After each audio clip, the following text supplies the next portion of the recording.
Hello, good evening everyone. कैसे हैं आप सभी? मैं डॉक्टर स्वाति शर्मा इंग्लिश सूत्रा में आप सभी का स्वागत करती हूँ। पहले मैं आपको अपने पीछे ये लगा हुआ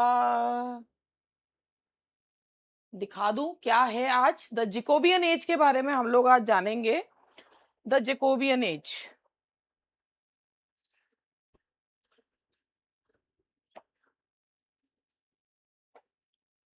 जेकोबियन एज है सारा आपका एमसीक्यू बेस्ड है, क्योंकि होता ये है कि लेकिन मैं आपको पूरा इसमें जो है जेकोबियन एज के बारे में पूरा बताऊंगी, पूरा आपको इसमें विद एक्सप्लेनेशन जो है आप लोगों को दूंगी।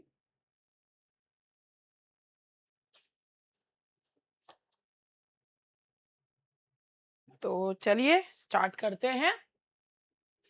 और बड़ा हो जाता है, ये तो बड़ा ही नहीं होता।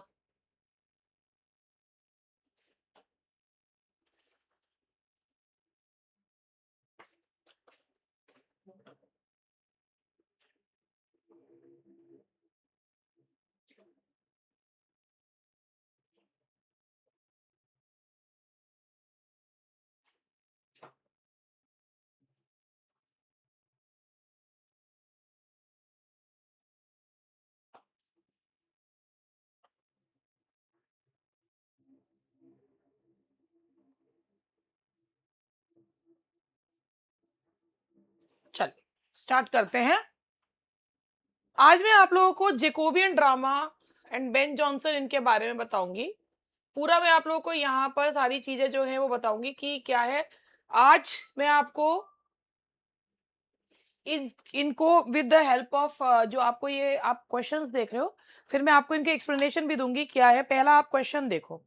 क्वेश्चन पहला ये है कि Jacobean drama mark the shift in focus from medieval dramas emphasis on God's design towards an exploration of. तो यहाँ पर आएगा क्या, Jacobean drama mark the shift in focus from medieval drama's emphasis on God's design towards an exploration of medieval chivalry, scientific progress, human weakness, depravities and shifting power relations, the natural world and its cycle। तो सबसे पहले मैं आप लोगों को ये बताऊं कि मैं आपको जेकोबियन ड्रामा के बारे में बताऊं। देखो, इससे पहले जो थे वो एलिजाबेथन ड्रामास थे। जो एलिजाबेथन ड्रामास थे उसमें क्या था, एलिजाबेथन ड्रामा में शिवेलरी, heroic deeds,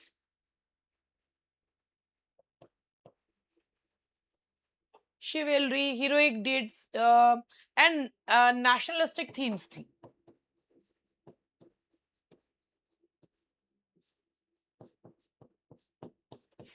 ठीक है जी। और जब जेकोबियन जो ड्रामा था तो उसमें क्या हुआ, जो ये जेकोबियन ड्रामा था, जेकोबियन ड्रामा ये मान के चलिए कि ये जैकबियन क्यों बोलते हैं इसको, जेम्स फर्स्ट के नाम से पड़ा। जेम्स फर्स्ट को लैटिन में जैकब बोलते हैं, तो जेम्स फर्स्ट के, तो ये क्या थे, ये डार्क प्लेस हुआ करते थे। ये डार्क प्लेस थे, ह्यूमन वीकनेस, डिप्रेविटीज और उनको बताते थे। और ये जो है ये डार्क प्लेस होते थे। मोर ऑफन ये सिनिकल प्लेस होते थे, यानी कि बहुत ही जिसपे कहना चाहिए एक शक्की से और सिनिकल मतलब सनकी से जो होते थे। और फिर उसके बाद ये क्या बताने लगे, ये मॉरल करप्शन, डिग्रेडेशन, ये सारा जो है ये प्लेस जो है वो बताने लगे, मॉरल करप्शन, ह्यूमन वीकनेसेस। तो जो रेनेसांस एज में थे, ह्यूमन वीकनेसेस जो हैं ये सब, ये कौन बताता था, जेकोबियन ड्रामास का ये एक फीचर्स हैं। जेम्स फर्स्ट के समय में डार्क प्लेस थे, सिनिकल थे। इवन शेक्सपियर ने भी जो अपनी बेस्ट ट्रेजेडीज लिखी हैं वो सारी उन्होंने जेकोबियन पीरियड में लिखी हैं। जेकोबियन पीरियड के जो रिप्रेजेंटेटिव ड्रामेटिस्ट हैं, जेकोबियन पीरियड के रिप्रेजेंटेटिव ड्रामेटिस्ट हैं बेन जॉनसन। बेन जॉनसन जो है वो रिप्रेजेंटेटिव ड्रामेटिस्ट हैं। तो एलिजाबेथन ड्रामा शिवेलरी, हीरोइक डीड्स और नेशनलिस्टिक थीम्स थे। क्यों? क्योंकि एलिजाबेथन एज का जो समय था, जो लास्ट जो समय था, जो लास्ट 14 इयर्स थे, वो गोल्डन एज कहलाते हैं, गोल्डन एज ऑफ लिटरेचर कहलाते हैं। क्वीन एलिजाबेथ ने के समय में हीरोइक डीड, शिवेलरी, जैसे स्पेंसर ने फेरी क्वीन लिखा, या शेक्सपियर के जो कॉमेडीज हैं, हिस्ट्री प्लेज हैं, ये नेशनलिस्टिक थीम्स को बताते हैं, मगर जब डार्क वो आया, चेंज आया, वो जेम्स फर्स्ट के समय में आया। जेम्स फर्स्ट को खुद को भी जो कहा जाता है, he is known as the wisest fool कहा जाता है। जेम्स फर्स्ट को कहा जाता है वाइजेस्ट फूल। और वो भूत प्रेत टोरे टोटके में बहुत यकीन करते थे। उन्होंने एक बुक भी लिखी है, डीमोनोलॉजी, जिससे प्रभावित होके शेक्सपियर ने जो वो मकबेथ में three witches, three sisters, weird sisters जो ली हैं, वो डीमोनोलॉजी से ये कॉन्सेप्ट लिया है। तो बिल्कुल एक अलग ही एक चेंज जो है वो ड्रामा में आया। तो आप खुद ही देखिए कि इस क्वेश्चन का आंसर है कि मेडिवल ड्रामा का एम्फेसिस गॉड्स डिजाइन्स में था, और अब जो है वो किस पे आ गया, that shifted towards human weaknesses, depravities and shifting power relations. During the first 25 years of the 17th century, the distinction between tragedy and comedy became entirely irrelevant, increasingly sharp, increasingly blurred, replaced by tragicomedy.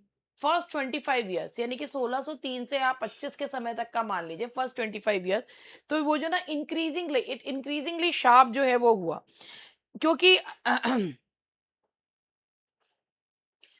जो पहले समय था 1623 से 1603 से 25 के बीच के जो समय था, बहुत ज्यादा जो है वो इंक्रीजिंगली शार्प जो है हुआ है। अब इनको चीजों को समझ के ऐसे देखिए, 17 सेंचुरी में जो सेटायरिस्ट थे, बेन जॉनसन थे, इन्होंने ह्यूमर रिलेटेड जो थ्योरीज है, ह्यूमर रिलेटेड अपनी कॉमेडीज जो है बताया। हर व्यक्ति जो है वो किसी ह्यूमर के तहत जो है वो काम करता है। इसके अलावा ट्रेजी कॉमेडी का एक कॉन्सेप्ट जो है निकल के आया, ट्रेजेडी भी और कॉमेडी भी। तो ट्रेजी कॉमेडी का कॉन्सेप्ट निकल के तो बहुत ज्यादा इंक्रीजिंगली शार्प जो है वो हुए। क्वेश्चन नंबर 3 पे चलते हैं। Ben Jonson is famously described as the greatest contemporary of which writer? Ben Jonson के बारे में आपको ये बताऊं कि बेन जॉनसन कंटेम्प्रेरी है विलियम शेक्सपियर के। लेकिन बेन जॉनसन जो है वो जैकोबियन राइटर कहलाते हैं। He is not known as Elizabethan writer, he is called Jacobean writer, father of the comedy of humour, father of comedy of humour.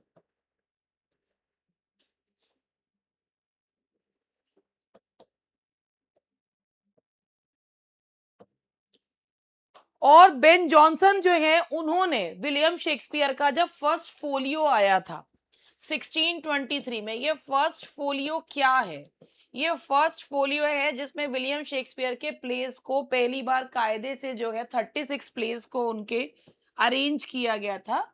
तो उसमें उस फर्स्ट फोलियो में उन्होंने उनको एक कविता भी जो है वो उनके लिए लिखी थी बेन जॉनसन ने।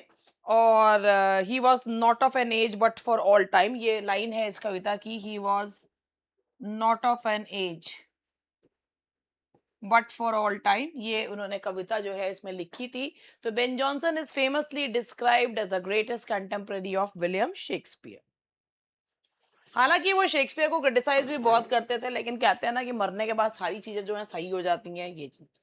From 1616 until his death in 1637, Ben Jonson held the official title of, Ben Jonson को ऑफिशियल टाइटल नहीं मिला था इस बात का, बेन जॉनसन को ऑफिशियल टाइटल नहीं मिला था। ये थोड़े क्वेश्चन में थोड़ा सा चेंज है।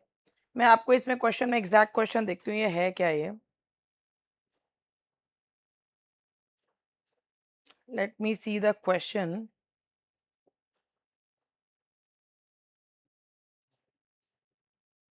क्वेश्चन तो यही है, लेकिन इस क्वेश्चन को ऑफिशियल पोएट लॉरिएट नहीं थे, he was an unofficial poet laureate. Ben Jonson जो है वो अनऑफिशियल पोएट लॉरिएट थे। तो इसके बारे में बताऊं, देखिए, और इसका क्या है, देखिए 1616 में जेम्स फर्स्ट ने बेन जॉनसन को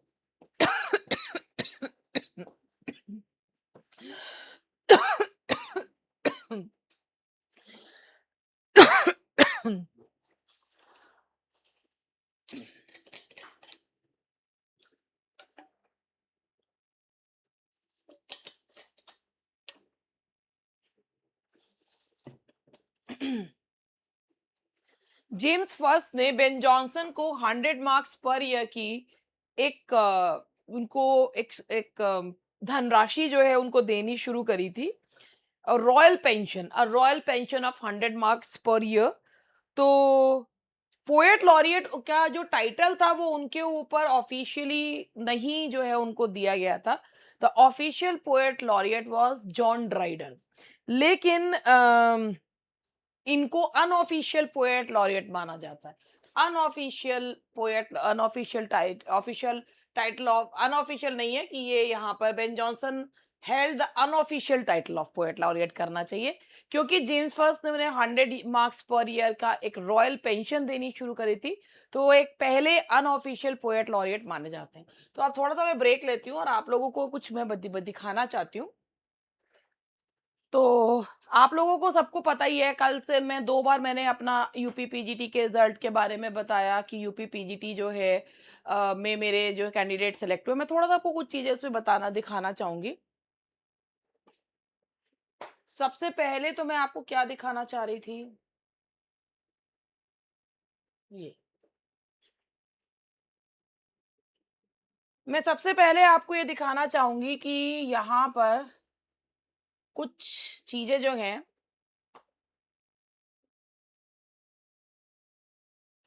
यहाँ पर मैं आपको ये कल 5 थे यूपी पीजीटी में सिलेक्टेड कैंडिडेट्स, आज 8 रीज़न्स हैं हमारे पास बहुत खुश होने के।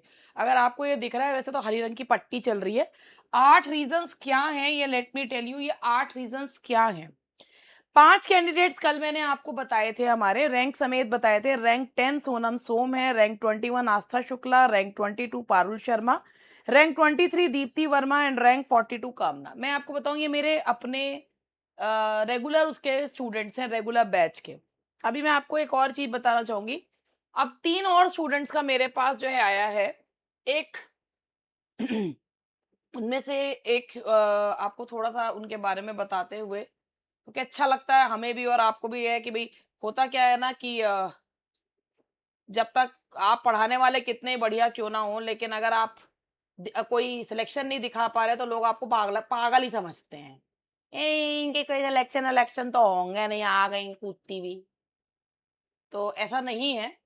मैं सबसे पहले आप लोगों को एक ये वाला अपना, कल मेरे को ये कमेंट जो है मेरी कल की क्लास पे ये कमेंट था, ये मैं आपको दिखाना चाहूँगी।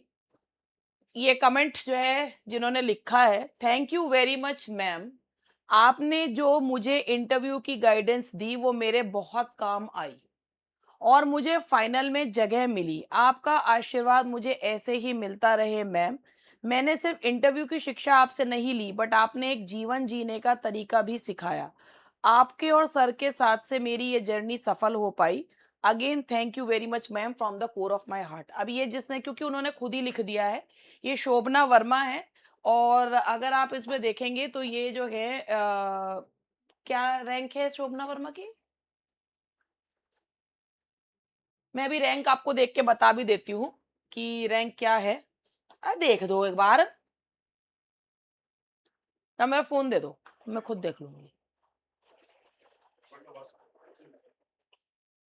ये इन्होंने मुझसे सिर्फ़ और सिर्फ़ इंटरव्यू के लिए कॉन्टैक्ट करा था, सिर्फ़ इंटरव्यू के लिए कॉन्टैक्ट किया था। देखिए, इन्होंने जो जो इन्होंने जिसे कहना चाहिए, इन्होंने अपनी थ्योरी की तैयारी किसी और टीचर से करी है।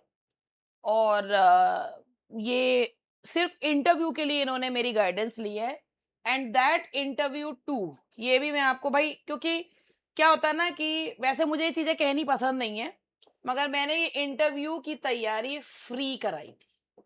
I didn't charge a single penny. भले ही कोई मेरा स्टूडेंट हो, भाई मैं अपने स्टूडेंट से तो लेती ही नहीं।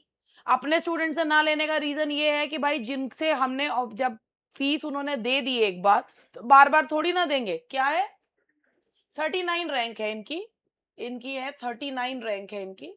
और इन्होंने तैयारी जो है वो अपनी लिखित की तैयारी किन्हीं और टीचर से करी है। लेकिन इंटरव्यू इन्होंने मेरे यहाँ से, इन्होंने से इसमें लिया, और उसके उन्होंने मुझसे कोई पैसे, मैंने उनसे कोई पैसे चार्ज नहीं करे।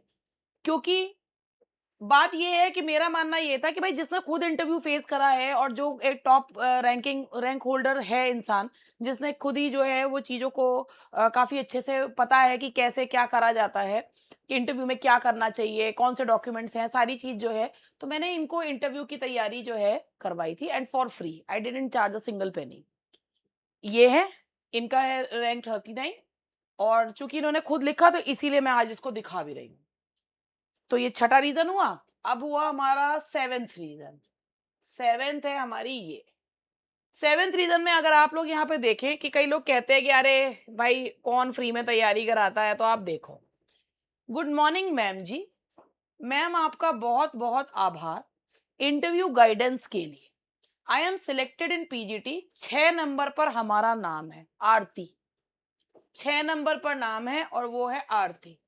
ठीक है, आपने फ्री ऑफ कॉस्ट बहुत हेल्प की, उसके लिए थैंक यू भी छोटा पड़ जाएगा।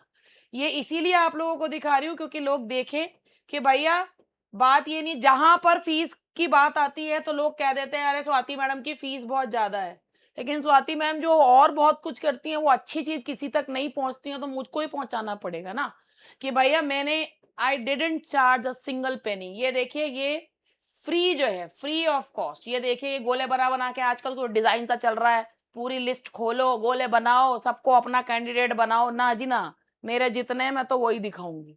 और ये भी सिर्फ इंटरव्यू। आरती ने सिर्फ इंटरव्यू के लिए करा है ना?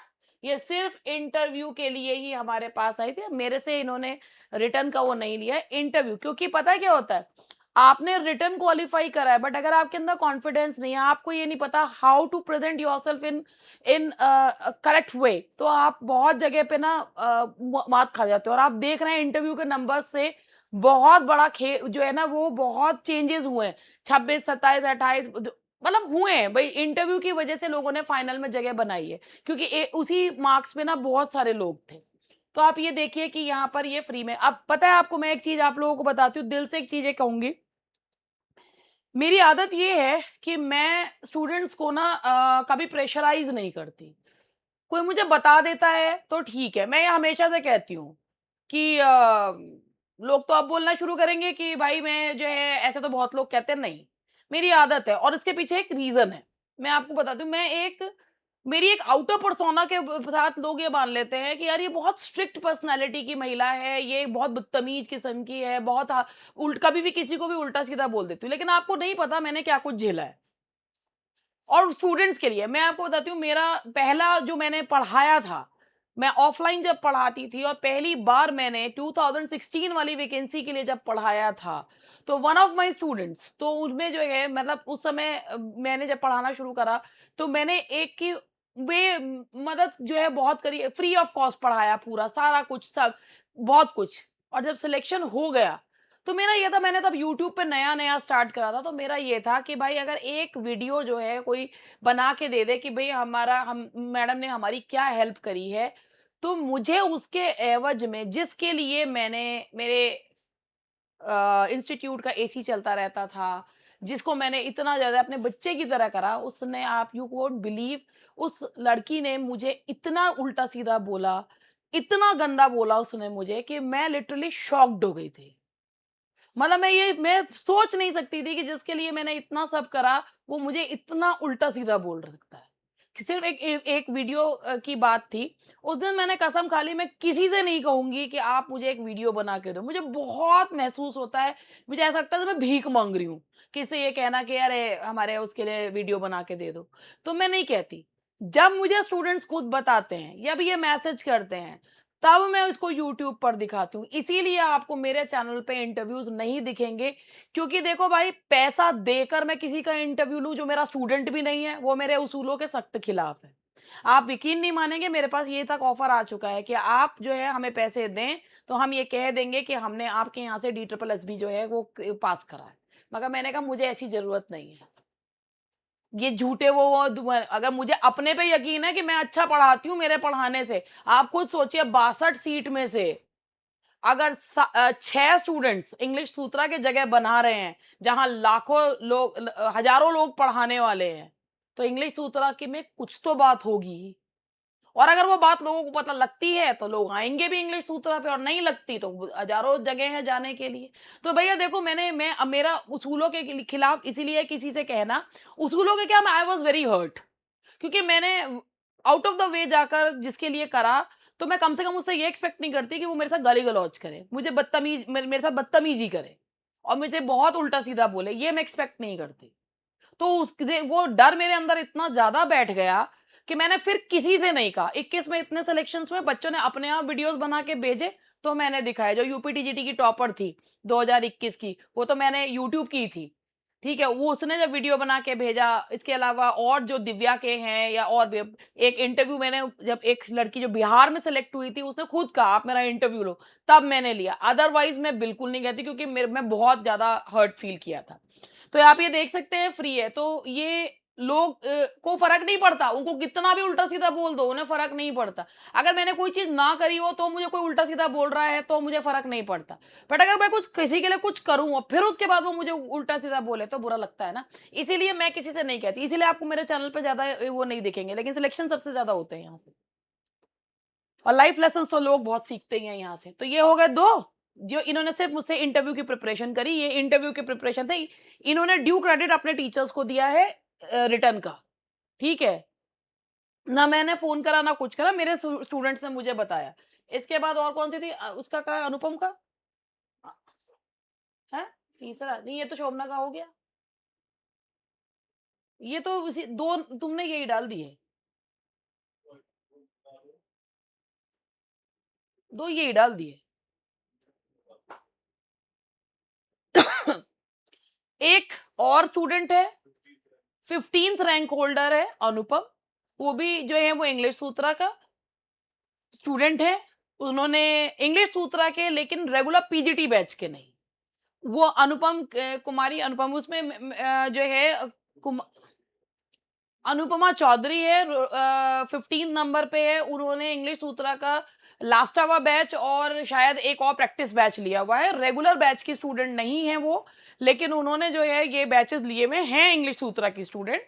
और उन्होंने मेरे से इंटरव्यू में भी गाइडेंस दी थी। भाई मेरी स्टूडेंट हैं, पार्शियली सही, मगर मेरी स्टूडेंट हैं वो। तो 6 इंग्लिश सूत्रा के स्टूडेंट्स हैं, और बाकी ये 2 जो हैं, ये हमारे सिर्फ इंटरव्यू गाइडेंस लिए। तो देखो भाई, किसी और टीचर का क्रेडिट लेना वो हमारा बनता।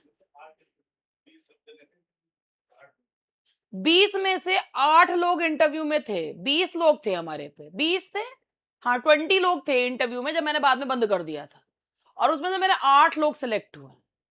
8 सिलेक्ट हुए इंटरव्यू में, एंड फिर वही वाली बात, बहुत अजीब लगता है।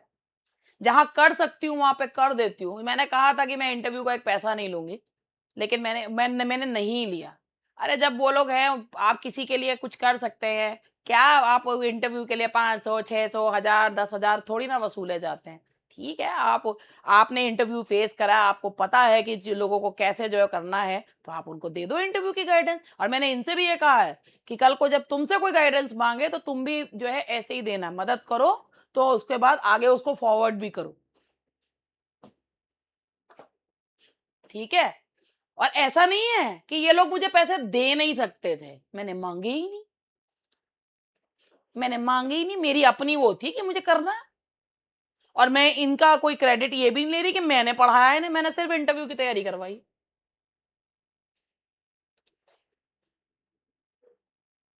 चलो, अब फिर से चलते हैं, बैक टू अपने उस पे वर्क पे चलते हैं। 16 से हो गया, 5वें नंबर पे आते हैं। क्वेश्चन नंबर 5 है, which 2 plays are considered Ben Jonson's lasting masterpieces? Every man in his humour, देखो इस तरीके के क्वेश्चन जो होते हैं ना, ये घुमा देते हैं कि भाई हमने तो every man in his humour पढ़े हैं, the silent woman and Cynthia's revels है, द एल्केमिस्ट एंड वोल्पोनी है, और लास्ट वाला है सेजानुस एंड कैटलीन। इनमें से कौन सा है? तो चलो मैं आपको ये बताती हूँ। इसमें से जो फिफ्थ क्वेश्चन है, कौन से बेन जॉनसन के लास्टिंग मास्टरपीसेस माने जाते हैं, तो वो है आपके, that is the alchemist and the Volpone. Alchemist और वोल्पोनी है। एल्केमिस्ट और वोल्पोनी, ये क्योंकि ना ये करप्ट जो ह्यूमन बीइंग्स को बताता है। हालांकि every man in his humour ने उनकी एक इमेज बनाई थी बेन जॉनसन की, मगर एल्केमिस्ट और वोल्पोनी ने उनको जो है मास्टरपीस की कैटेगरी, उनके मास्टरपीसेस की कैटेगरी में आते हैं। In Johnson's major comedies, characters are typically depicted as being gripped by obsessions with political revolution, love or money, scientific knowledge, religious है। जॉनसन के मेजर कॉमेडीज में जो कैरेक्टर्स होते हैं ना, वो किसी ना किसी ह्यूमर से जो है वो जो ह्यूमर से ड्रॉन होते हैं। तो वो क्या करते हैं, लव और मनी, या तो प्रेम या मनी, और वैसे जैसे वोल्पोनी है तो उसमें मनी जो है एक ऑब्सेशन को दिखाया गया है। Johnson's comedy of humor was built on the theory that human nature was determined by the balance of four physical elements। अब इसके बारे में भी आपको थोड़ा सा मैं बता देती हूँ, क्योंकि ये भी चीज आप लोग अगर जान लेते हैं तो अच्छा ही रहता है। फोर जो ह्यूमर्स हैं, फोर ह्यूमर्स कौन कौन से हैं और इसमें क्या क्या चीज आती है। जैसे सबसे पहला है फ्लेम, तो ये वाटर बेस, ये है आपका वाटर बेस जो टेम्परामेंट होगा। ऐसा व्यक्ति कैसा होगा, काम एंड लेथार्जिक।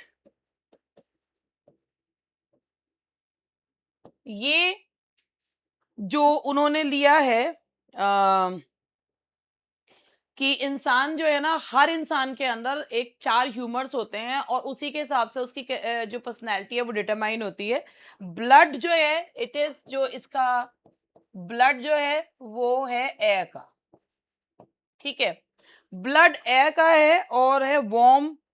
ऐसा व्यक्ति कैसा होता है, वार्म एंड सेंग्वाइन, ऑप्टिमिस्टिक होता है। उसके बाद है yellow bile and black bile, choler, यानी कि फायर। एलिमेंट्स हैं ये सारे, जैसे ये वाटर का एलिमेंट है, या एयर का एलिमेंट है, या फायर का एलिमेंट है, तो कैसा होगा, बहुत ही ज्यादा गुस्से वाला, एंग्री, हॉट, ड्राई, इरेसिबल। और उसके बाद है ब्लैक बाइल, ठीक है। फायर, अब बचा क्या, अर्थ बचा। तो मेलंकली या ब्लैक बाइल है, तो ये है आपका, दैट इज अर्थ। अब जो एलिमेंट है वो किसका है, चार है ना, तो एलिमेंट है अर्थ। और कैसा होगा वैसे ऐसा व्यक्ति, कोल्ड, ड्राई, ग्लटनस, और बहुत ही ज्यादा पीविश।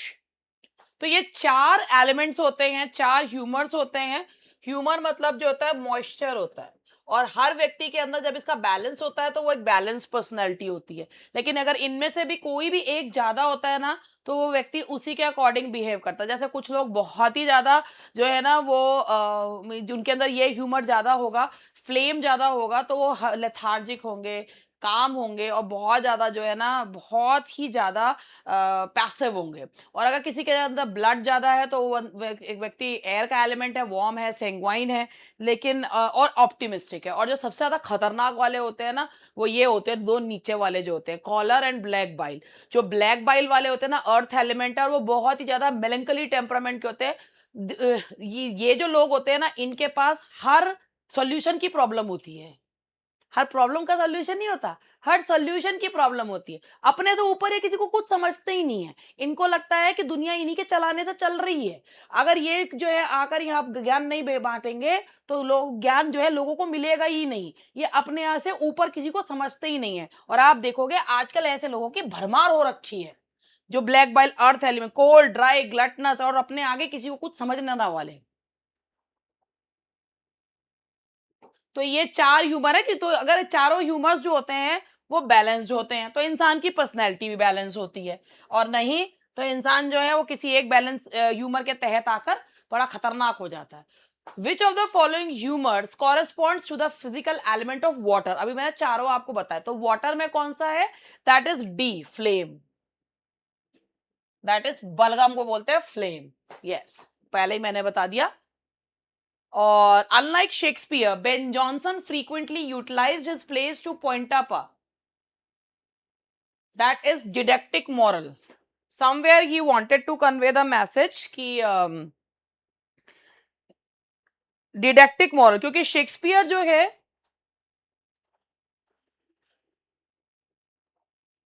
वो शेक्सपियर जो है वो ही just points the mirror to the society. अपने कैरेक्टर्स को वो नेचुरल वे में दिखाते थे। लेकिन बेन जॉनसन सोसाइटी को एक संदेश देते थे कि how a person should behave in a morally corrupt society. Ben Jonson tragedies are noted for closely following which models. जितने भी जो ये एलिजाबेथन या जेकोबियन राइटर्स है, वो फॉलो करते थे रोमन राइटर्स को। फॉलो करते थे रोमन राइटर्स को। The mask was a form of courtly entertainment perform primarily for, चलो मैं आपको ये बताती हूँ। देखो, मास्क जो होते थे ना, मास्क कोर्टली एंटरटेनमेंट के लिए हुआ करते थे। कोर्टली एंटरटेनमेंट के लिए होते थे, साधारण जनता के लिए नहीं, not for general class, not for commoners. Commoners के लिए ये नहीं होते थे, ये केवल मास्क लगा के जो है मतलब विभिन्न कैरेक्टर्स प्ले किया करते थे। तो मास्क कोर्टली एंटरटेनमेंट के होता, किंग एंड कोर्टियर्स के लिए होता था। Masques were typically performed in which type of setting? भाई देखो, मैंने अभी आपको बताया मास होते ही किसके लिए थे, किंग्स के लिए और कोर्टियर्स के लिए होते थे। तो ये हुआ करते थे प्राइवेट रॉयल हॉल्स में, यानी कि राजमहल में हुआ करते थे। Which architect and designer is credited with creating the lavish costumes and stage machinery for the mask? बताइए, Ben Jonson, Christopher Wren, Inigo Jones या विलियम शेक्सपियर? एक आर्किटेक्ट है जिनका नाम है इनिगो जोन्स, इंग्लैंड के पहले ग्रेट थिएटर डिजाइनर थे। He was the first England first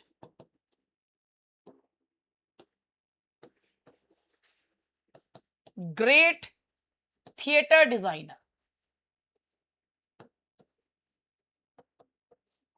theatre designer थे ये, इंग्लैंड के फर्स्ट ग्रेट थिएटर डिजाइनर थे।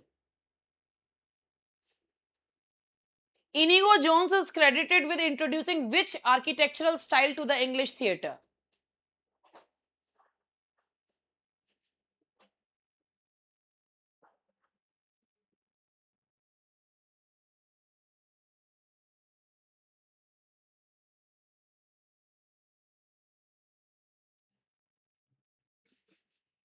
अब हम किसी भी क्वेश्चन को ये नहीं कह सकते कि भैया ऐसे क्वेश्चन आ नहीं सकते, आने को भगवान जाने क्या क्या आ जाए।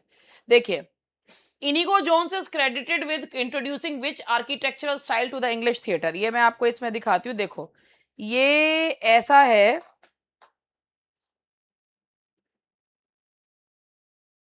मैं आपको इसमें ये प्रोसेनियम आर्क है, इसका जो सही जवाब है प्रोसेनियम आर्क है इसका। और ये ऐसे करके जो है, इसमें हम इसको मैं आपको इस पे दिखा भी देती हूँ।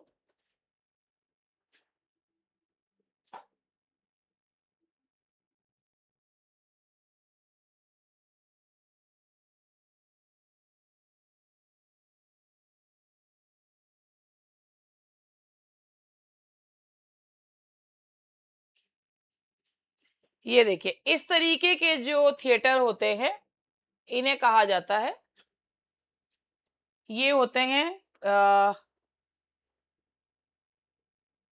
ये जो होते हैं ऐसे जो थिएटर्स होते हैं, ये होते हैं प्रोसेनियम आर्क जो है, इनको बोला जाता है। इस तरीके से ऐसे करके ये आर्क वाले, और इसमें ये ऐसे वाले जो मतलब ऐसे आर्क, और जो कर्टेन का उठना और गिरना, तो ये प्रोसेनियम आर्क है और इसका जो क्रेडिट जाता है वो इनिगो जोन्स को जाता है। तो ये मैं आपको दिखा रही थी, ये है proscenium arc.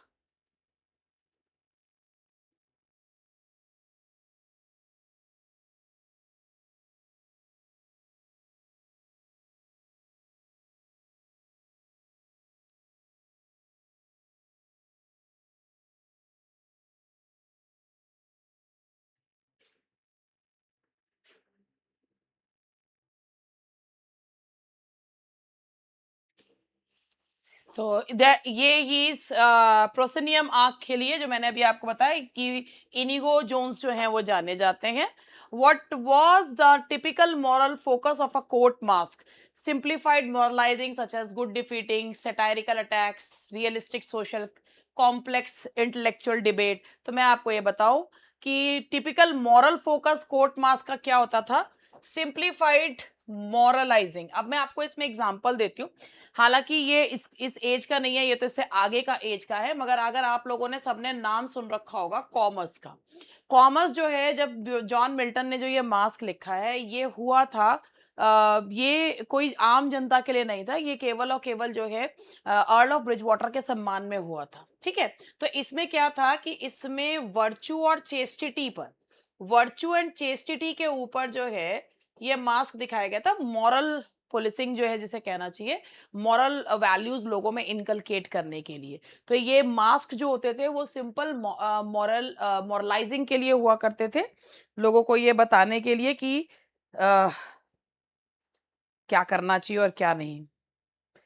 Mask for royal propaganda, क्योंकि मास्क जो होते थे ना, देवर एक्चुअली देवर प्रोपागेंडा, रॉयल प्रोपागेंडा होता था टू ग्लोरीफाई द मोनार्क। और बिल्कुल स्ट्रेट फॉरवर्ड प्लॉट्स होते थे, they typically showed a chaotic grotesque anti masque just to show that how a person should behave. Playwrights in this period frequently manage the high demand for new plays through, जो ये Jacobian as के प्लेराइट्स थे, they manage कि किस तरीके से एक के बाद एक के बाद एक प्ले लिखते जाते थे, writing in secret, only performing improvised play, या ट्रांसलेटिंग ओनली ग्रीक वर्क्स, या थिएट्रिकल कोलैबोरेशन। तो भैया देखो ऐसा है कि थिएट्रिकल कोलैबोरेशन करते थे, जैसे Beaumont and Fletcher, Middleton and Rowley, Dekker and Webster. तो ये थिएट्रिकल कोलैबोरेशन करते थे, दे यूज्ड टू कोलैबोरेट। आधा तू लिख ले भैया, आधा मैं लिख लूं। Which play is accepted as a collaboration between William Shakespeare and John Fletcher. Fletcher और उनके बीच में कोलैबोरेशन किस कौन से प्ले में है? और ये सबको है that is the two noble kinsmen, जो कि आधारित है चौसर के जो टेल है उस पर आधारित है, नाइट्स टेल पर आधारित है।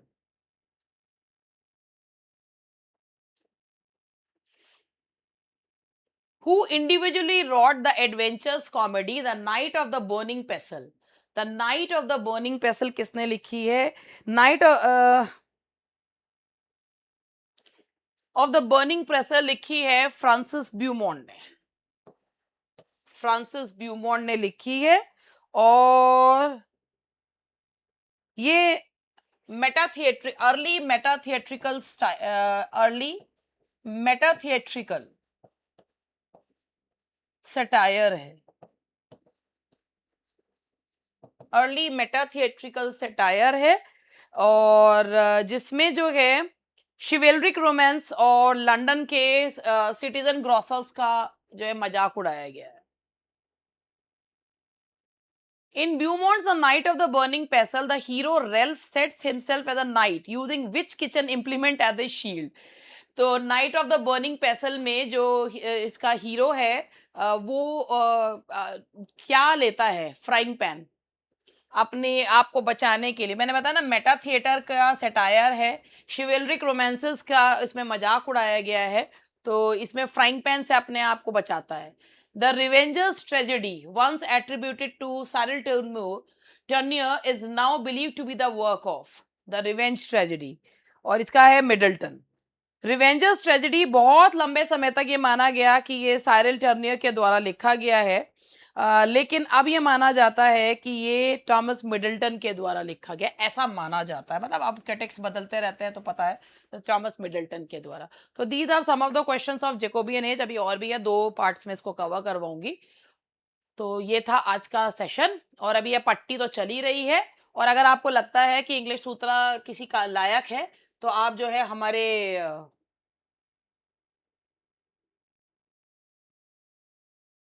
बैचेस भी देख सकते हो, विजयी भव के और यूपी टीजीटी के। आप देखो ये अभी ऑफर तो खत्म हो गया, अब 200 रुपीज का ऑफर चल रहा है सारे बैचेस पे। अभी 200 रुपीज ऑफ है।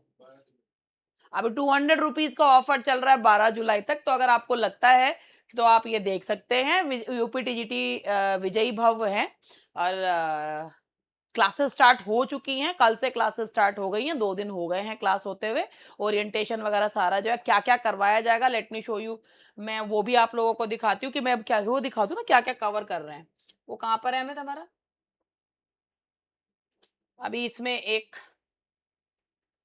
विजयी भव वाले में पड़ा है ना वो। तो मैं आपको बता रही हूँ कि इस बार हम लोग क्या क्या जो है अपने स्टूडेंट्स को प्रोवाइड कर रहे हैं। कहाँ गया?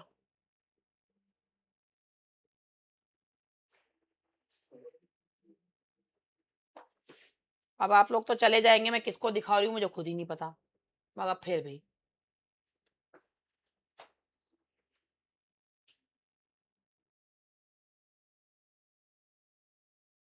हाँ, ये रहा।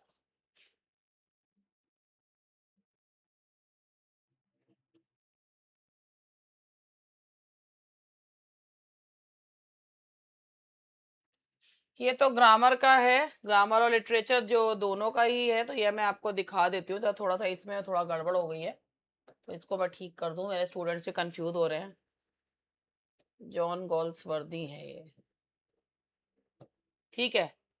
तो मैं आपको दिखा देती हूँ कि हम इसमें क्या-क्या कवर कर रहे हैं। इसमें हमने हिस्ट्री ऑफ इंग्लिश लिटरेचर पूरा अपने स्टूडेंट को, नोट्स अभी पीडीएफ फॉर्म में हैं। जिन्हें हार्ड कॉपी चाहिए होगी, वो हार्ड कॉपी जुलाई के एंड तक जो है वो तैयार होगा। तो हिस्ट्री ऑफ इंग्लिश लिटरेचर है, लिटरेरी टर्म्स जो है वो एमएच अब्राम्स पर आधारित है, जो इनको बच्चों को एमएच अब्राम्स से ही लेकर करवाए जा रहे हैं। मतलब उनको मैंने सिम्प्लीफाइड फॉर्म में खुद तैयार कर रही हूँ, स्टूडेंट्स को पढ़ा रही हूँ। हिस्ट्री ऑफ इंग्लिश लिटरेचर है, literary theory and criticism, literary movements, American literature, Indian writing in English. TGT वालों को भी ये पढ़ाया जाएगा, मगर सिंप्लीफाइड फॉर्म में, और पीजीटी वालों के लिए भी है। पोस्ट कॉलोनियल स्टडीज हैं, इसके अलावा कोर राइटर्स हैं, इसके अलावा जो है वो ऑथर्स है। ये तो हुआ हमारा लिटरेचर का। इसके बाद हमारा ग्रामर का भी है। ग्रामर में भी सब कुछ है, और बहुत अच्छे तरीके से जो है भाई कोशिश तो मैं यही करती हूँ कि अच्छे से ही पढ़ाऊँ। पढ़ा भी अच्छे से रही हूँ। देखो मॉड्यूल्स हैं, comprehensive PDF notes will be provided for every topic. You do not need to write class notes unless you want to. Grammar के भी नोट्स स्टूडेंट्स को प्रोवाइड हो रहे हैं। देखिए, पहले आप स्पेलिंग रूल से स्टार्ट करा है, everything will be provided in PDF form, and that PDF is also in printable form. आप उसको प्रिंट कर सकते हैं। और अगर आपको लगता है कि नोट्स आपको हमसे चाहिए, तो भई वो हमें भी अभी नहीं पता कि उनकी प्रिंट कॉस्ट और अभी कुरियर कॉस्ट कितनी बची, क्योंकि सारे नोट्स बदल दिए गए हैं। सारे नोट्स चेंज कर दिए हैं, इसलिए अभी हमको भी नहीं पता है। तो वो जुलाई तक जो है जब तैयार हो जाएँगे, तब एंड तक तब पता चलेगा। तो ये सारा कुछ हम लोग तैयार करवा रहे हैं, और तरीका भी जो है वो पढ़ाने क में नई-नई चीज़ें ऐड ऑन करनी पड़ती हैं। तो ये सारी चीज़ जो है कवर करी जाएगी। तो आपको लगता है तो you can come and have a look. Orientation की क्लास हमने खोली रखी है, उसमें स्टूडेंट्स को बता भी रखा है। और एक क्लास और भी खोल देंगे, आप देख लीजिए कल कैसे पढ़ाया गया। वो लाइव क्लास है, मैं आपको बता रही हूँ, यूट्यूब पर मैं लाइव कम आती हूँ, लेकिन अपनी क्लासेस सारी लाइव लेती हूँ। ठीक है भई, that's all for today, bye bye.